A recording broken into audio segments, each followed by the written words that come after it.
Hello and welcome back to my channel. In today's video I want to talk about my character Choplin and how I've came to. All the supplies I use are in the description, and so are my socials if you like to see a better version of the final product.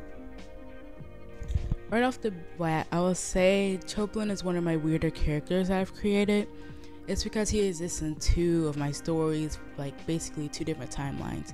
The first story that he exists in is my high school story, the one that I talked about in my last video, and another one that I think I might work on as my first comic, being Chop and Roll. That's what I call it. That's kind of his working title, in which he's an adult living out his best life, I guess.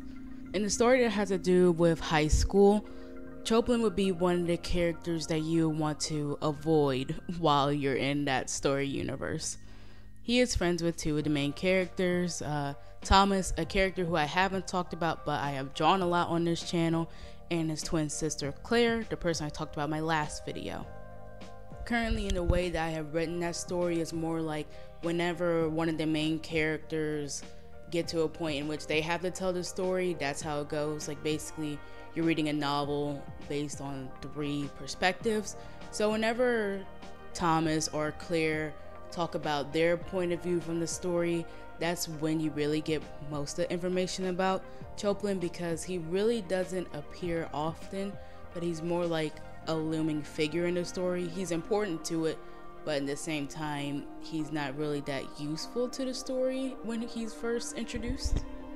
When it comes to my thought of what the reader's viewpoint in the story would be, I would think people would prefer his character better after he's gone through his personality change / character development, in which I would say all the changing of his character really leads to how he becomes his adult version of the self, which is the, I guess, quote unquote better version of himself.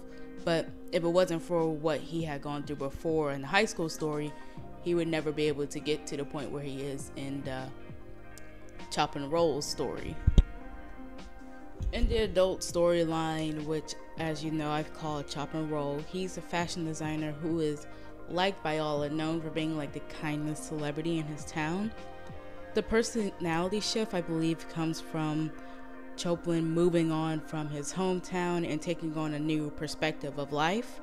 I would say it's easier for readers of the younger series, the high school series, to see that his older personality is really him putting more of like a facade and is more of an act. Like when you think of Tony Stark from the Marvel universe and how like he's a different character in front of the news reporters and people who aren't the Avengers, and then you see the way he acts in front of friends and family, it's kind of like that personality shift. Another character I would compare adult Choplin's facade being is like Taco from the Adventure Zone. If you listen to that podcast, you would know that he kind of, in the beginning, depends on how you read Griffin's stories, he's kind of holding back his past in order to move on with his future and put on a different personality for everyone. Like he has this wall up to hide behind in order to not hurt more people, and that's all I want to say without spoiling the story that I have inside of my head right now.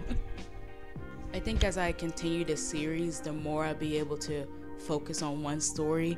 And as you've seen between me writing and talking about my first character Claire and now Choplin, I think I'm more my mindset is more focused on writing the story of Chop and Roll instead of writing my high school story, because I believe it makes more sense to read this story backwards and forwards. It's kind of almost like what I would say the Steven Universe perspective. Everyone likes the ending, but you still need the background in order to know the character. And that's me talking about that without me spoiling Steven Universe for all y'all if you haven't watched it yet, even though I talk about it a lot on this channel.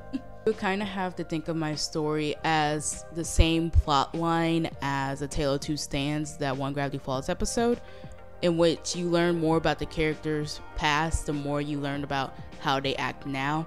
And I would say the high school story probably wouldn't happen if it wasn't for the actions of Choplin in the past. So therefore you kind of need him in order to have that story to come to fruition. And that's all I kind of want to talk about for the comic, because if I go on too long, you'll get into, I guess, spoiler territory, or it'd be like some idea that doesn't even happen in the comic. So right now I'm going to talk about my design and how I got Choplin to look the way he does. If you have seen some of my older videos, you might have noticed that Choplin has gone through plenty of little redesigns. Of course, you can still see that he's still the same character, but you can see that the differences are a little bit noticeable. For one, I would say the scar on his right eye is becoming more and more pronounced as I draw him. It's because it's important to his character without spoiling anything in the future. And also, I have changed his eyes from blue to green because that's one of my fall on colors, like the one that I go to for normalcy, I guess, because I'm so used to just picking up that color because it's the one I'm most likely to have on me. And I wanted to change that so like he could stick out. And in terms of clothing design, I always known that his everyday outfit would be simple. He has enough character of his own to be an outfit in itself. But when he's out and about, he will make sure to flaunt that he's a fashion designer and draw as much attention to himself because of his own ego. When I think about my inspirations to draw Choplin, I tend to think of the Fan and Taco from the Adventure Zone fan art, which I guess that's where I get the weird hair design from. Choplin likes to show off, and he needs many ways to express that. Like, he's gonna flaunt, he's gonna show that he has style or whatever. It becomes a big part of his character as he grows up, is wanting to express himself. And that's where I want to end this video discussing Choplin. I'm going to one day make a video more in depth about the story of Choplin role and how it connects to my high school story later. But for my next video in this series, I think I'm going to talk about the character I'm drawn the most on this channel.